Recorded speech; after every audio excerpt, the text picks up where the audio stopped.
And for those of you that don't understand that Miss Angie Stone climbed out the van on her own, she was instructed to sit down on the side of the road by a white person, and then she was ran over by a white person. And see, I told y'all, the story they told us, it didn't make sense. Out of 9 people in the van, how was Angie Stone the only person to die? See, we have to use our common sense. It's been 10 whole days. We haven't had any investigations. The truck driver, you had no update, no mugshot of the truck driver. The people in the van, you have no interviews. No one is saying anything like it never happened. Make it make sense. And then I said, wait. Early in the video, dude said it was a Caucasian woman that helped Angie Stone out of the van. And then I found this video of the woman. Check it out. Got hit by an 18-wheeler on the side of the interstate. I have pieces of the fender in my hair. And I have, it's oil all over my body. I'm going to clean this up and I'm going to get back and tell the story and I'll show you the footage. After driving the 6 hours home, showering, and processing it all, here's the story. About 4 a.m. on Saturday morning, me and my daughter were driving to Charleston, South Carolina for her Sweet 16 birthday getaway. We came up to a truck with a trailer and its flashers were on, so we slowed down some, and that's when I noticed there was an overturned vehicle in the fast lane. And it looked like it just happened. I pulled over.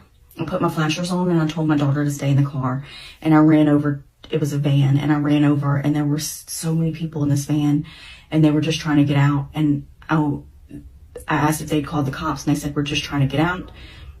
And they were helping this woman out off the side of the van, and I grabbed her hand and I helped her get down, and she seemed out of it, and I was holding her hand and she was wobbling around, and I said, baby, you got to sit down. And then the next thing I know, I flew and I fell down to the ground, and it felt like something not ran over me, but brushed over me. Like something just swiped over my body. And I got up and I could hear screaming, and I just focused in on one screaming, and it was my daughter. And all I could do was run across the highway and tell her to get back in the car. She had to move the car because if somebody else hit us, it could hit her.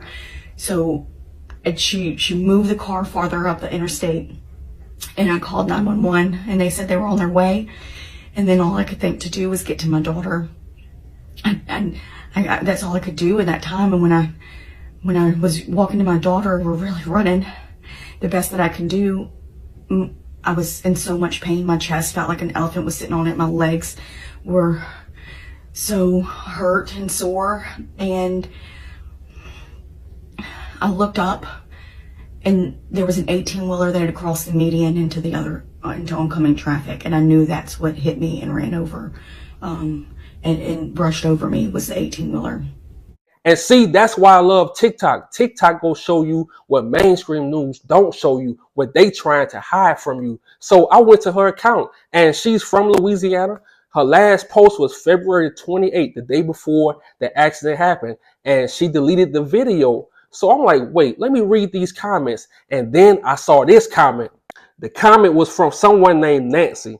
Nancy asks, what happened to the video? Courtney, the woman that helped Angie Stone, she said, the 18-wheeler video accident post? Then Courtney said, if that is the video you are referring to, the family asked to take it down. Out of respect, the video is now private.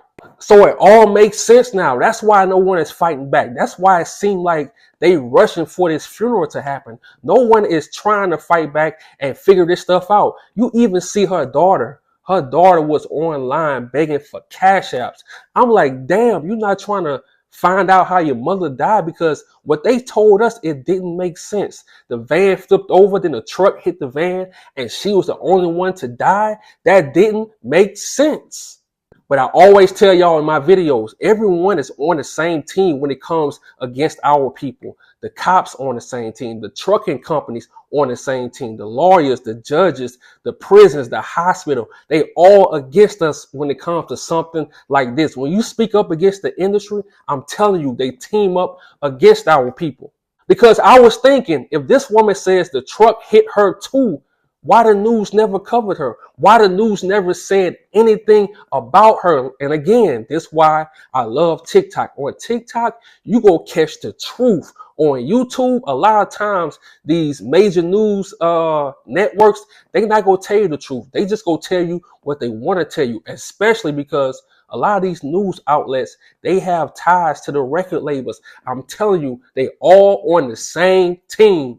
And look, when it comes to me, I love to sit back and think. As a truck driver, I'm thinking, this truck driver had time to stop. So why didn't he stop? Why in this picture, you see his truck go across the median? Why did he go across that median? If he didn't have time to stop, if he wasn't paying attention, he should be in jail because he unalived somebody. Or did he do it on purpose? Did he see that she didn't die? Was he sent? Was he paid to hit her on purpose? Because the woman says she survived. Angie Stone got out of the van. So she was alive still. Why no one talking about that? Why no one in the van making videos about what really happened? Did they sign an NDA? What happened? Well, you do have one person that said something. Her name is Sharita Murphy. She was in the van. She told the driver of the Sprinter van to slow down before they start flipping. Why no one talking about that? I feel like all along he knew what was going on. And like I said earlier, the truck driver drove for a company called CRST. Why is no mugshot? Why is no updates? Me as a truck driver, if I was to come through Alabama and hit and run over and unalive a legendary Caucasian singer, I'm telling you, I would not make it out of Alabama alive. They would arrest me and they would say, oh, something happened to him while he was in jail. I'm telling you how it goes. My mugshot would be everywhere. They will make videos. Man, I'm online. I can't find no pictures of this dude. All they say is a 33-year-old man from Texas. They gave his name, but it's no pictures. It's nothing. I'm like, damn, if that was me, it'll be on Facebook, YouTube, TikTok, Pinterest, Google, every site, Snapchat. It'll be on every site. So we need them to keep that same energy. And it's crazy. None of her family or her loved ones is even trying to figure this stuff out. These people not giving you the real information. And then I found this information. CRST does not use driver-facing cameras, but they do have outward-facing cameras. So where's the footage? And as a truck driver, we already know if you slam on brakes too hard, that red light is going to come on and start recording everything that's in front of the truck. If you too close to somebody, that red light is going to come on. If you touch your cell phone, that red light is going to come on and start recording. Where's the footage of that accident? And it's crazy how no article said anything about the cameras that's on the truck. They didn't even mention it. And we know she died. The accident happened 5 miles from Montgomery, Alabama. And I found this out. Yes, I-65 near Montgomery, Alabama likely has traffic cameras, as many highways in Alabama, including I-65, are monitored by the Alabama Department of Transportation or local law enforcement with live traffic camera feeds available on Alabama DOT's traffic website. So again, where's the footage? It's 2025. Y'all see everything else. When that shooting happened in Florida with Julio Fulio, the rapper, y'all recorded everything. So this is Alabama. Where is the footage? It's 2025. You have cameras everywhere. You didn't even mention the footage. That's crazy. Make it make sense. And see, a lot of people don't know that company CRST, that truck driver, that unalived Angie Stone, that was the same company that tried to unalive Tracy Morgan, the comedian Tracy Morgan, and they had to pay him $90 million. And see, it's two trucking companies I really hate, CRST and Western Express. At CRST, I'm telling you, They steal money from the drivers. They don't fix their trucks. They scam their drivers. Ask anybody who ever drove for CRST or they drive from now. They steal from the drivers. They pay them late. They are real criminals. The dispatchers, the owners of CRST, they are real life criminals. So I sit back. I'm like, who would they pay? Did they pay CRST to do this? Because why did their truck driver have to cross over the median to, have that accident? If it was an accident and he was falling asleep or he was on his phone, he wasn't paying attention, he should be in jail. We should have a mugshot. But see, everybody just crossed over that. Nobody even thinking about that. Like I say, this happened Mardi Gras weekend. This happened the next day you had the Oscars award. See, they want to keep us distracted. But me, I told you on my channel, I let nothing slide. Make it make sense.